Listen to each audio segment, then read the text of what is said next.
Welcome back. Today we have an amazing guest joining us, Sarah Green. Sarah is a certified PA who specializes in functional medicine, holistic wellness, and aesthetic treatments. After working in trauma and urgent care for nearly a decade, she transitioned to treating the root cause of health issues rather than just the symptoms. She now runs her own practice, helping patients achieve optimal health through diet, supplements, IV infusions, hormone therapy, and cutting-edge treatments like exosomes for hair restoration and ED. Sarah, thanks for coming on. Can you introduce yourself for those who may not know you? Absolutely. And thanks for having me. My name's Sarah Green. I'm a physician assistant. Been practicing medicine for 15 years, trauma surgery for the first 9, urgent care, and then bailed corporate medicine to kind of branch out and start helping patients instead of prescribing drugs. That's incredible. And so, background in urgent care, more conventional medicine. What pushed you to leave conventional medicine and start your own practice?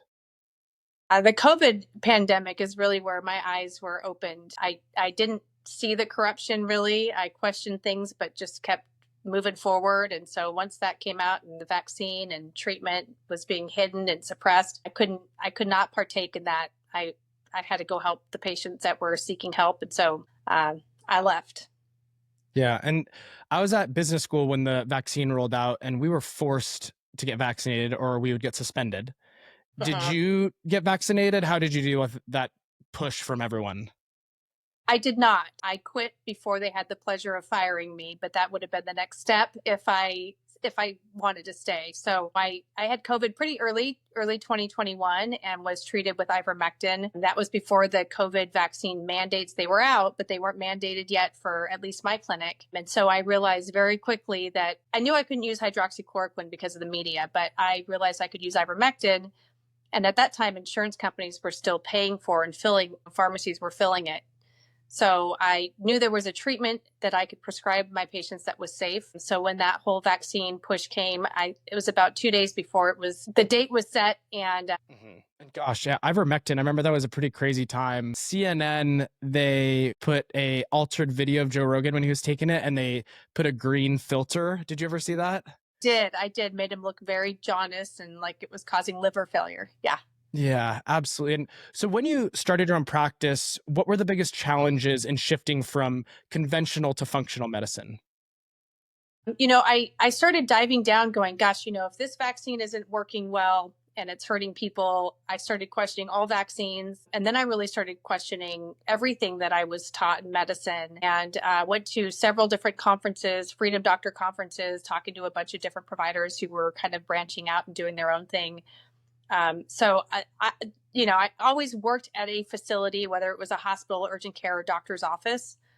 So starting my own practice has had its challenges just because the business aspect is not something that you are ever really taught in medical school, PA school. I think most physicians walk out assuming they're going to work at a corporation, Kaiser or Dignity Health or wherever they're located. So business part is probably my biggest challenge right now. hmm It is pretty surprising that they don't teach any sort of business 101 to medical professionals, right? Yeah, they don't. Well, you owe so much.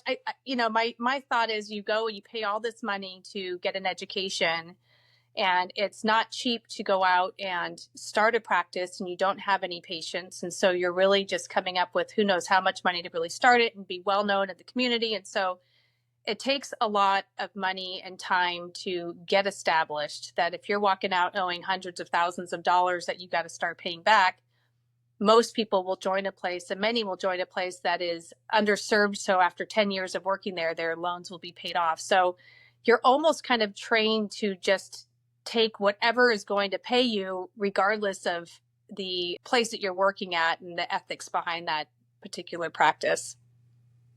Mm. Gosh, and is there a solution there? Because I feel on one side, I understand on some level, you want your medical professional, doctor, physician to be trained in medicine, but there's obviously such a huge gap here that, to your point, really forces people to go to these big corporations and almost get stuck. Oh, yeah. Yeah. Yeah, I Yeah. mean, I have several providers that I'm friends with who are just kind of waiting those 10 years out before they can kind of go on their own. You then, even if you go on your own, you've got to have the following. And so if you don't have patients following you, when I left the urgent care, which was my last corporate job, I decided right away I was not going to take insurance. So all of my patients coming to me, the vast majority are paying for insurance and then having to pay on top of insurance, pay me. So that's another kind of hurdle, but that allows the freedom that I have to be able to be honest with them and treat them a little bit different than some of those places where their hands are actually really tied. And there's a ton of buzz right now about insurance, right, with everything that's happened. Can you explain from your perspective, high level, how does insurance work? Can you just decide, I'm not taking insurance for anything? Is it up to the physician? How does that relationship work with insurance companies? Yeah. So if you have your own practice, you can either opt in to take insurance or not. And there's a whole slew of things you could take, just only insurance. You could have kind of a concierge practice where someone pays a certain fee every year to be seen by you, but still take insurance. And then you can completely opt out of insurance. And I didn't want to mess with it. I know that there's so many drawbacks and not positive things. And I knew what I wanted to do, treat COVID patients, which is really what started me opening my own practice. Insurance wouldn't cover that anyways. And so it's all kind of part of that same corporate armpit of what I don't want to be doing. So I'm grateful I didn't. So I don't even know how to bill insurance as far as owning my own practice. I just won't take it. Makes sense. And how did you start building your following? I know you have a great following on social media. How did that start? Well, I started treating COVID patients. I left urgent care and actually thought I was going to get completely out of medicine. It was just too corrupt and I was not going to take the vaccine. I live in California, so finding someone that would hire me unvaccinated was almost impossible. And I found a physician that was going to allowed me to basically do my own thing and treat COVID patients on my own. And so I did. I followed a lot of FLCCC, kudos to them, and fought my county, got monoclonal antibodies so that I could go to patients' homes and treat them in their home, administer monoclonal antibodies to my patients. And then a lot of those COVID patients, because their providers were basically refusing to treat them, they lost faith in them. And they were sick and tired of going to the doctors and then pushing the vaccine. And they just said, I'm not aligned with the person I'm seeing. Will you be my primary care? And it was not my thing at the time. I said, gosh, to me, it was a little bit boring. I don't want to just follow up on labs and diabetes and high blood pressure. I'm used to trauma, urgent care. So it was not really something that I thought I would ever see myself doing. But as the years went on and COVID kind of dwindled, I saw the need and the time to do it. So I opened up a little practice. My community is pretty small, but I have patients driving 3, 4, 5 hours to come and see me. So we need more holistic providers. And I think people are waking up to the damages of the vaccine, the lies, the manipulation, the corruption in medicine altogether. And they're now seeking alternative care. And what are the most common COVID injuries you've seen? From the vaccine? Yeah. Oh gosh, it's all over the place. I mean, a lot of heart trouble, myocarditis, pericarditis, arrhythmias, atrial fibrillation, a lot of neurological stuff. So it just kind of depends on where that spike protein lands and attacks. Irregular menstrual periods. I'm treating a ton of turbo cancers now, the vast majority of them vaccinated. So it's endless. And to me, I kind of approach the vaccine like if someone comes in to see me and they've got some abnormal symptoms and they're vaccinated, I have to treat that before I look at anything else. It's kind of the underlying cause of why they have those symptoms. And so I go after the spike proteins and get them on detox protocols and change their diet.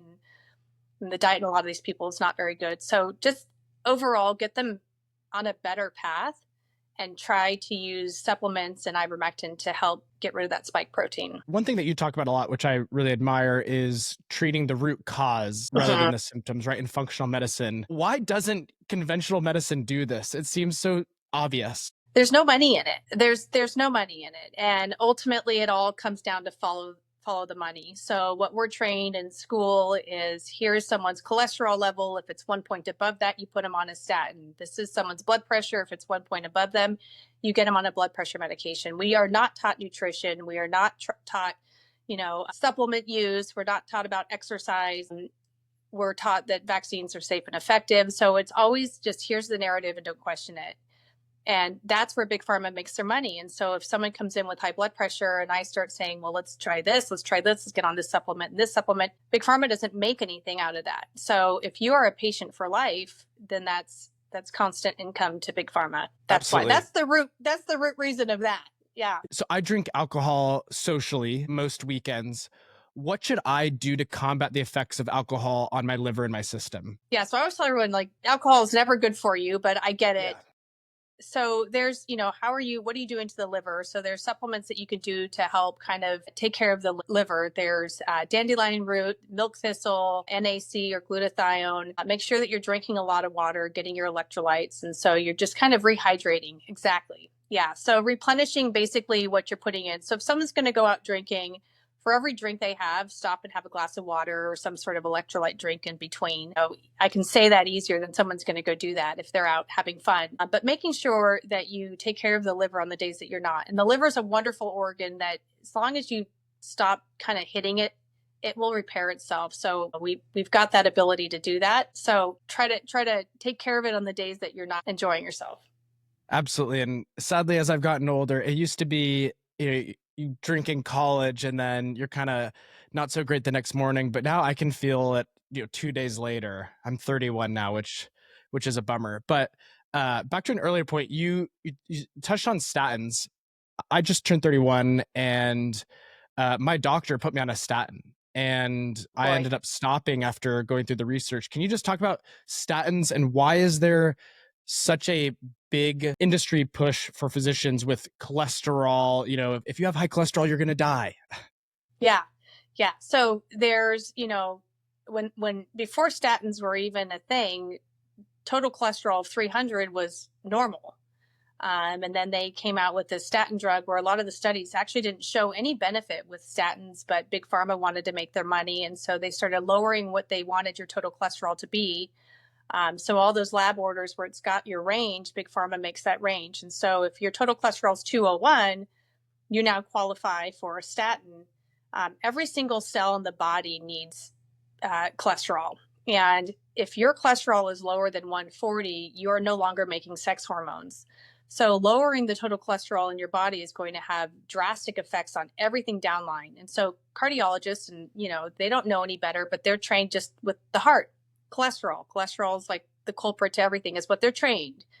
They don't see what the damages it does on anything else in the body. The brain makes its own cholesterol. Our brain needs to make cholesterol to function. And when you take statins, most of those statins will cross the blood-brain barrier and then have cognitive effects. So a lot of people on statins have memory issues, dementia, Alzheimer's. And so you start looking at the side effects of these statins, and they cause a lot of nutrient deficiency. So I try all kinds of other alternatives and then also let my patients know that statins or cholesterol is not often the culprit to heart disease. You've got to look at inflammation. So if your insulin resistance score is high or you've got inflammatory markers are high and you don't address those and you just keep going after this cholesterol, you're not doing your patient any good.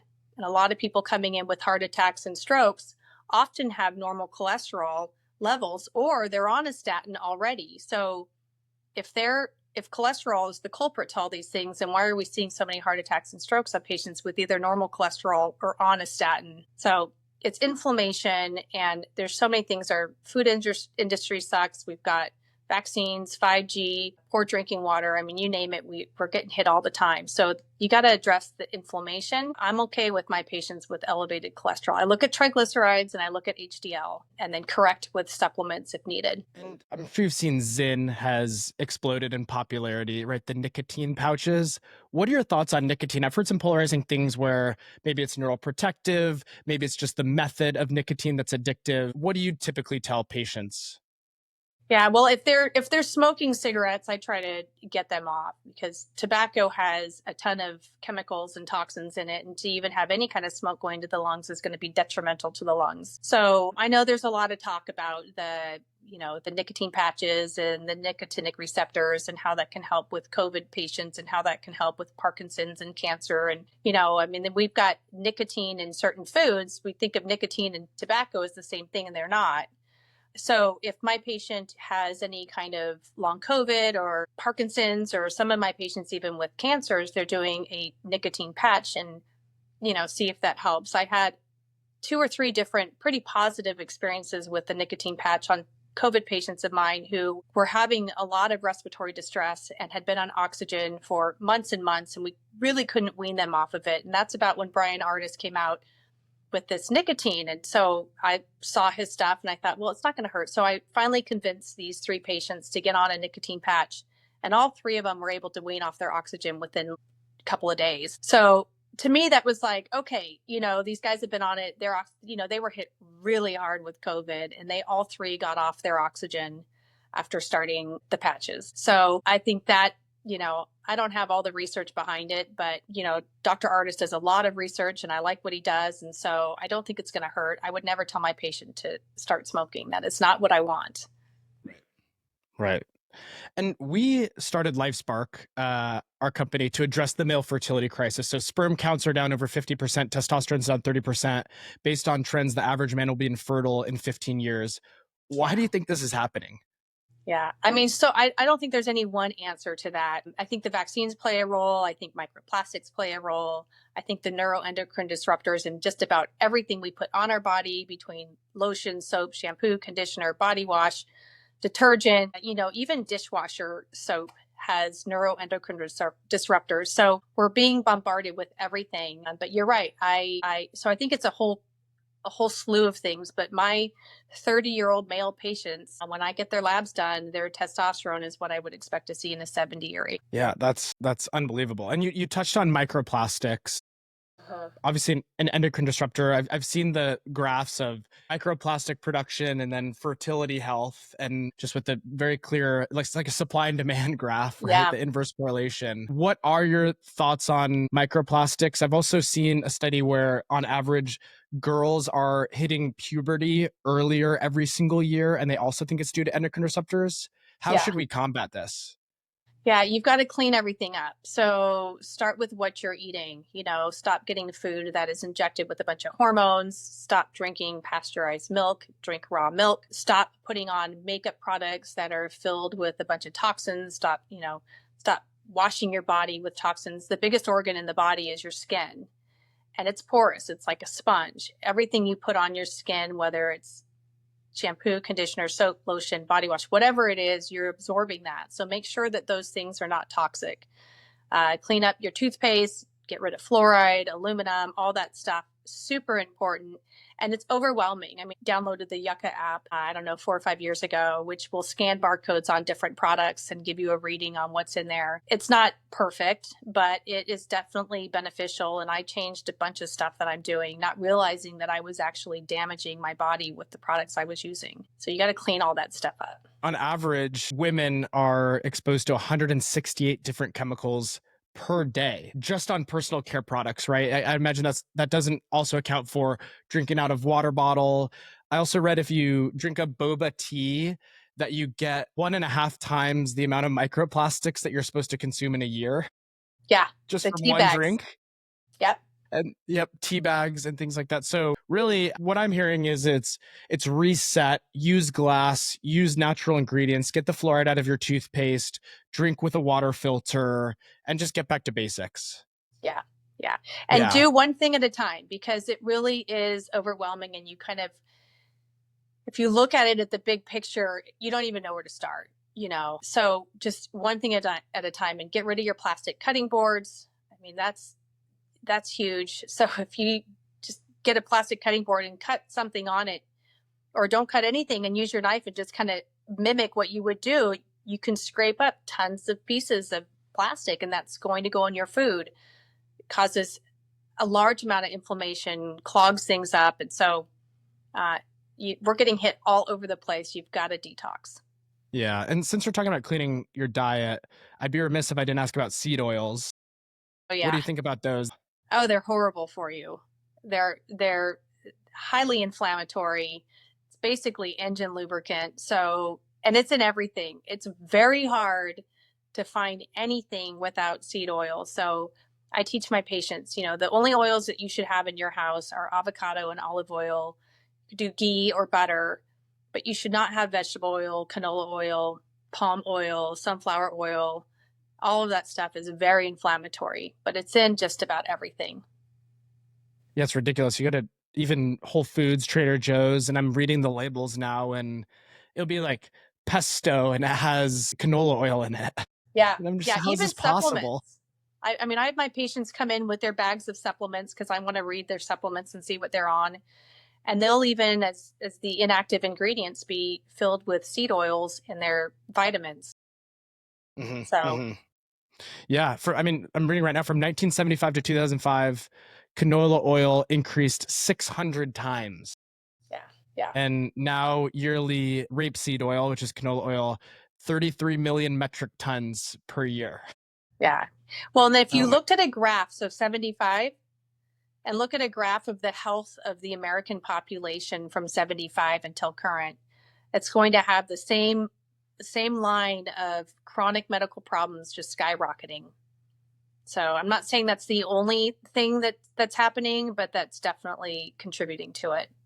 Absolutely. And on this topic, I know sugar is demonized a lot. What are your thoughts on all the fake sugars, right? You have Prime energy drink and then all of these sugar-free things that use erythritol and aspartame and all this stuff. What are your thoughts on those? Those are all just chemicals. So if you want something sweet, put a little honey in it. Don't, all of that stuff is going to cause a lot of problems in the gut. And then they're just, someone goes, well, I drink diet soda. I don't think that's any better than a regular soda filled with sugar. It's going to be just as bad on your gut health, and those chemicals are going to cause all kinds of problems. So avoid it. If you want something sweet, put some honey on it. Yeah, I remember Dr. Huberman said there's a study where even when you drink fake sugar, your insulin still spikes. Oh, yeah. Because your brain thinks it's sugar, right? Yeah. I think it's getting fructose. Yeah. Yeah. And destroys your gut. Yeah. Gosh. And transitioning to sleep, how do you get great sleep? Do you get great sleep? I am challenged like everybody else. I try to go to bed around 9:30-ish. I usually get up about 4:45 to hit the gym. So I don't know if that's a full 8, but I try, and I don't get that all the time. But it's the only way that we reset, right? So you need to. I have so many people wanting grounding, using grounding sheets. I haven't tried that yet. I've been a little bit apprehensive on that, but I think I'm going to bite the bullet and try it. Nothing's going to take the place of grounding. But everyone I've talked to who uses grounding sheets have told me that they sleep better, they feel better, they're more energized. So I don't know. I'm probably one of the last to try it, but that might be my next splurge. Grounding sheets. Cool. Yeah, I have my little routine. I have my little white noise machine. I have earplugs. I tape my mouth shut, and then I have my eye mask. And then I need it to be, 66 degrees or something. I'm just a sleep diva. Yeah. Yeah. We all, yeah. I have to have noise. It's got to be dark. I don't use earplugs, but I have a pillow I put to just block out any noise. But I have a lot of animals too, so they get up in the middle of the night. So the best thing is really when you go to sleep, try to stay asleep. You don't want anything disrupting that because that's going to definitely interfere with your sleep cycle. But 6 hours is minimum, ideally 8. Yeah, I'm an 8-hour baby boy. I need it.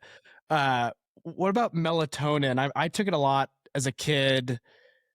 I've heard it's bad. Totally stopped. Do you take melatonin ever? I don't, not because I don't think that there's some benefit to it. I just don't like the way it makes me feel. I get headaches when I take it, but I have a lot of patients that I have asked to start taking it. There's a lot of research that looks at, mitochondria disruption is a lot of the culprit to a lot of diseases, and melatonin can help repair the mitochondria. So if someone can tolerate it and take it and it helps them, then that's something, and you can find any study that's going to support or discredit whatever you're looking at, depending on what you're looking for. So does it prevent your body from making its own melatonin? Maybe, but there's a lot of benefit to it as well. A lot of research showing that. So medicine's always evolving. So what you think is good one day might not be the next, but right now I kind of support the use of melatonin. Mm-hmm. Absolutely. And speaking of sleep, I definitely have had friends who would use marijuana to get to sleep. And then I read that when you have THC in your system, your body can't get into REM sleep. And so when people say, oh, I have all these crazy dreams when I smoke weed, in reality, it's because their body is fighting them. And then at the end of the night, they're making up for their lack of REM. So it's just, there's so many interesting, fascinating things that people think are helping them, but in reality, it's hurting. Sure. And CBD, Yeah. I do have some that use CBD oil without the THC, but that's probably similar to alcohol before bed, where maybe a lot of people go, well, I need it to fall asleep, but they're not actually getting good sleep. And so ideally, you don't need a whole lot to fall asleep, but sleep is important. Mm-hmm. And so now let's go to another fun one, diet. There's carnivore, there's keto, there's low carb. What do you recommend? Gosh, you can jump on any of those fads. Ideally, you eat whole foods. So I do have a lot of patients who are fighting cancer, and we really want to eliminate the sugar and carbohydrates. The cancer feeds off of that. Whether some are doing a Mediterranean diet, some are trying to do keto, carnivore. I think before I knew as much as I know, I would say get all your vegetables. Now I'm going, gosh, where are your vegetables grown? And they're sprayed with glyphosates. And so you've got all these horrible chemicals on there. So if you know your source, then vegetables are great. But if you're not really sure, I don't know if you're causing more damage than not. Make sure your meat is grass-fed and grown with no hormones and antibiotics, and ideally no vaccines. So you want to know your source, but eliminating, if it comes in a box, I tell my patients, try not to eat it. I get it. Everyone's busy and, fast food is poison. I'd rather you guys have a protein bar or something that you're going to eat instead of stopping in at McDonald's. But if you can get your food not prepared in a box and you make it at home, I think that you're doing better than the vast majority of people. You'd be proud. I cook pretty much every day, a lot of meat, a lot of vegetables, a lot of fruit. Mm-hmm. And I definitely do find when I take out the processed stuff, I'm less hungry all the time because I get that high fructose corn syrup and then I just want so much more. Oh yeah. And there's been studies on that, that stuff it's a drug. Sugar is a drug, and we have to treat it as such, just like we would treat someone who's got some sort of street drug addiction. And it's, people, candida overgrowth and all kinds of stuff that's going to win that battle when you're trying to eat healthy. You'll crave the stuff that is supporting the candida and whatever else you've got. Yeah. Such a bummer because I just want to eat, candy and still be super strong. And it's not the way God made us. So we'll keep fighting the good fight. Yep. It will catch up with you. It'll catch up with you. The sooner you can eat healthy, the better off. Totally. And so the longevity industry has skyrocketed in the last 4 years. It's grown by almost 50%. People want to live longer. What should we do in practice to live longer? You've got to take care of yourself.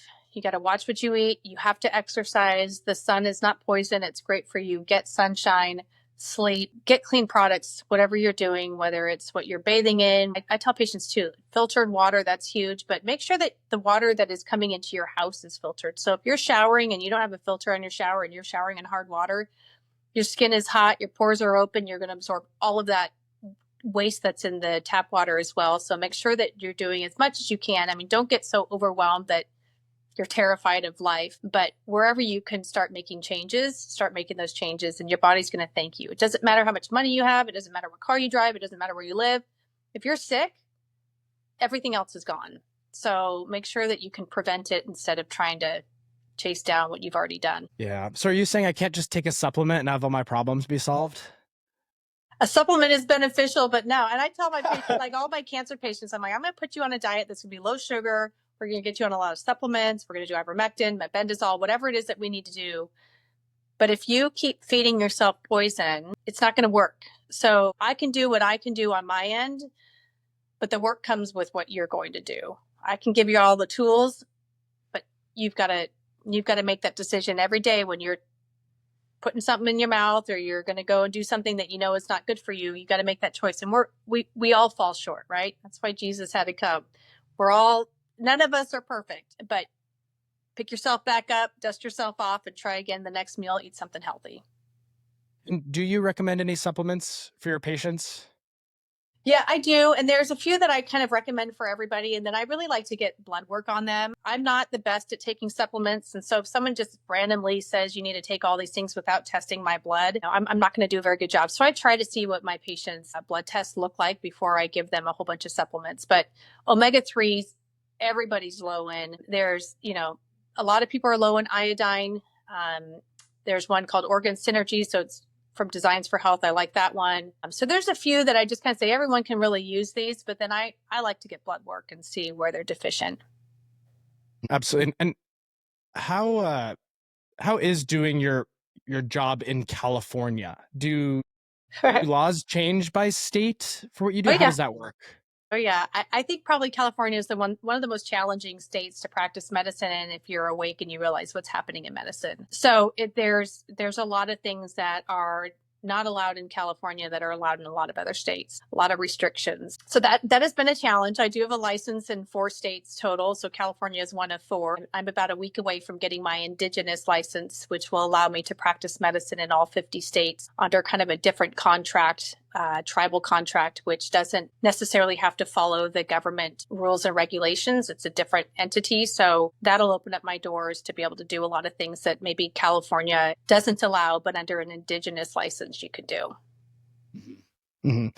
This past week, I was at Expo West, which is a big conference for consumer brands and manufacturers. And the biggest trend that I saw there was drugs and supplements for Ozempic to combat the negative effects Ozempic has on the body. Obviously, Ozempic has blown up in popularity.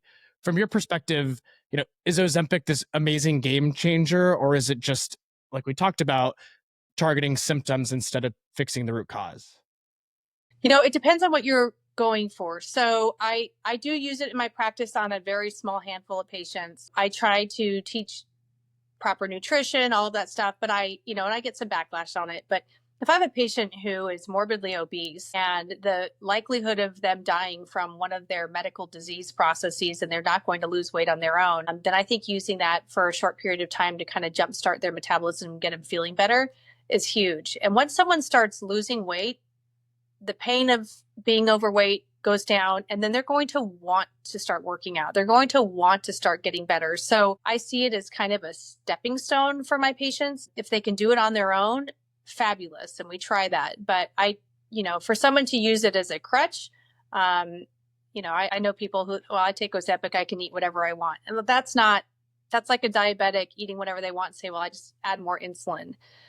That's not going to help your body in the end. You're still going to end up with the same consequences of having diabetes. So same thing with, obesity, which is huge in America. I think we're probably one of the sickest nations around. I think they were trying to I don't know if it's happened or not, but Medicare approving Ozempic for Medicare patients. I think that's in the works or just happened. Ideally, you do it with diet and exercise. But I do see a little bit of a role in it for patients who can't quite jumpstart that engine.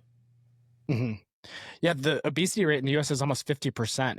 Yeah. And it's definitely getting worse. But supposedly 2024 was the first year ever that obesity didn't get worse. And they say it is because of Ozempic, but it flatlined. It certainly didn't get better. Sure. And, the question is, how long do you need to be on it? And is it something that you can wean off of? And yeah, ideally, it's something that is used short term. I understand the positives with it. And there's a lot of research going on at a very, very, very low dose that it decreases chronic inflammation. So a lot of people that are on prescription drugs for autoimmune diseases because of pain and inflammation, they can get off those if they're on a small, low dose of Ozempic. So you've got to weigh the risks and benefits. And, any big pharma drug I try to avoid as much as possible. But I can see some of the positives for certain patient population. Absolutely. And looking ahead, what's next for you in your practice? Are there any new exciting treatments or expansions coming up? Oh gosh, I'm always learning. I have often thought about just opening up a holistic center to treat cancer patients because it is so sad how many patients call newly diagnosed cancers, a lot of them vaccinated, not all. And there's just, the chemicals that are pushed, the radiation that's pushed. You want to give your patients some hope. But I don't know if that's something that will happen in California. We'll see. So, I look at the leading cause of death was heart disease, and I think that cancer is going to pass that. If it hasn't already, it will soon. Mm-hmm. And you guys offer IV therapy, which I have done between us, bachelor party, hungover, do the IV Sure. therapy. But what are the real benefits of IV vitamin infusions versus just taking an oral supplement? Absorption. So oral supplement, maybe 5-10% of what you take, you're going to absorb, where IV, it's 100%. And then depending on the dose that I'm trying to get in is, so I've got a lot of patients who are coming in with cancer we're doing very high dose IV vitamin C, 50 grams. You're never going to be able to get 50 grams of vitamin C in orally. And then if you do, you're going to have diarrhea and all kinds of side effects, and you're going to absorb a very small percentage of that. So you can get a lot better outcome with IV. I've got a massage chair. I put the IV in, they get in the massage chair, they get a massage. It's pretty easy, and they're in and out in an hour. That's great. And I know you guys also do exosome therapy. Is that pronounced correctly? What is exosome therapy and how does it work? It's basically stem cells. It's the proteins in stem cells that help new cells regrow. So cells that have not really been assigned a job. And so they're going to go wherever the body has inflammation or has a disease process going on, and basically take over the diseased cells and start making new cells that will heal whatever is going on. So you can do it for hair. We do it on the skin. I do microneedling, and you can do it on the skin. You can do it for hair restoration. Those are probably the two most common forms of exosomes that I'm currently using right now. If you go outside of the States, you can do a lot more with exosomes than you can inside the States. With my indigenous, I think that will allow me to do more. So there's a lot of hurdles you have to jump with FDA stuff using it, but you can use it topically, which is FDA approved. So a lot of microneedling with it. So you're saying that I might not have to fly to Turkey to get a hair transplant? Right. Yeah. And then you've got to look at why, a lot of my patients, of course, genetics play a role, but why are some people losing hair at a faster rate? And, you always have to look at inflammation. The gut, we didn't really talk much about the gut too, but that's a huge culprit. So if your gut is off, if you're eating foods that you're inflamed, that's causing inflammation, or you're sensitive to, and then you're trying to repair all these things by taking supplements and doing all these things, but you don't fix the gut, you're never going to get to a good conclusion. So you've got to always treat the gut when you're doing anything. Mm-hmm. And how would you say, how would I start treating my gut? Would I take a allergy test to see what foods I'm allergic to? You can. I mean, if you're having a lot of problems, and we do a food sensitivity test to see what foods you're sensitive to. And I tell my patients, when you get those results, it doesn't necessarily mean that you can never eat those foods again. But at the moment, for the next 3 to 6 months, you should probably avoid them. The food sensitivity test I use also looks at the permeability of the gut. So looking for leaky gut, and then it looks at candida, which can also be a culprit to leaky gut. Mm-hmm. And are tests like these either, are they not always accurate, or do they change over time? I just want to give you a quick example. I grew up with terrible seasonal allergies, and I got the prick test on my back. And I swear, Sarah, I was allergic to 60 of 60. And then last year in New York, I went and got it again, and I was somehow just no longer allergic to dogs and cats. Mm-hmm. Do you think that I've just have gotten older and my system has gotten better, or maybe the test is wrong, or maybe both? I think it will change over time. So if someone's really sick and we're looking at their gut biome, and we do a food sensitivity test, I'll repeat that. And a lot of times it will change. So it's just at that moment what you need to avoid that's causing inflammation and, permeability in the gut biome that you don't want. So there's a lot of people who are allergic or sensitive to things. And then as you slowly introduce it, back off, slowly introduce it, like dogs and cats and stuff, you can kind of outgrow that. There's people with asthma at a young age, and they kind of outgrow it. So it can change over time for sure. Totally makes sense.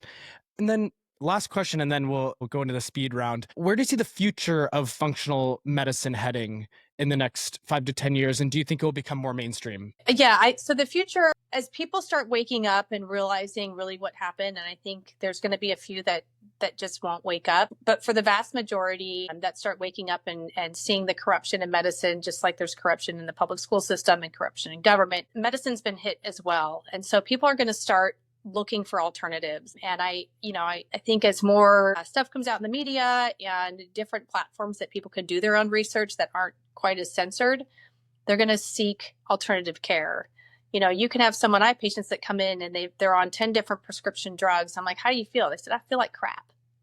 I feel horrible. And so we look at the drugs and we look at what it's doing and the side effects, and we start weaning. And as we start weaning from these prescription drugs, the patients start feeling better.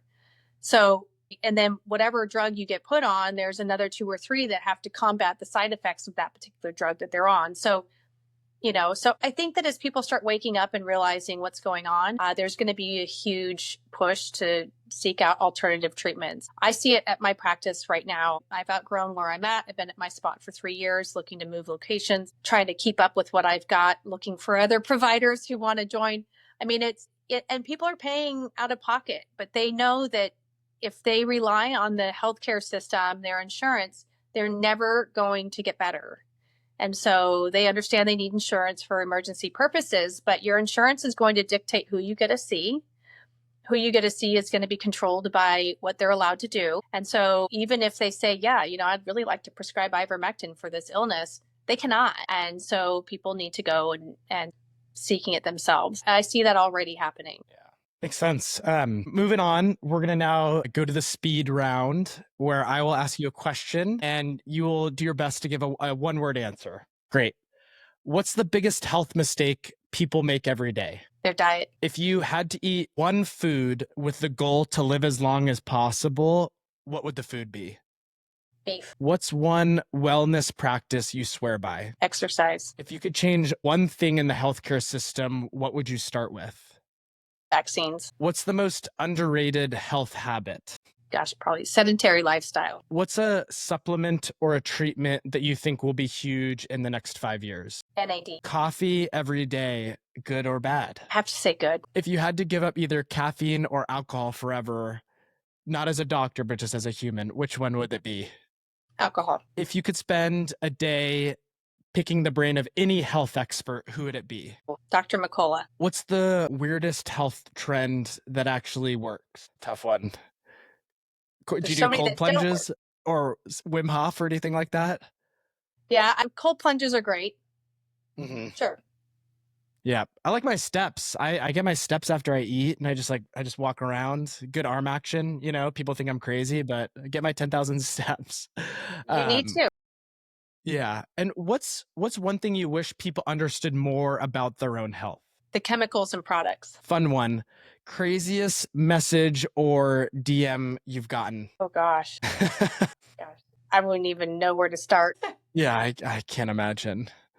No, there's a lot of crazy stuff. And then last one, what's next for Sarah Green? Just keep trying to help as many people as I can. I try not to say no to anyone, and I'm wake people up, help them out. If they feel better, I'm happy. Amazing.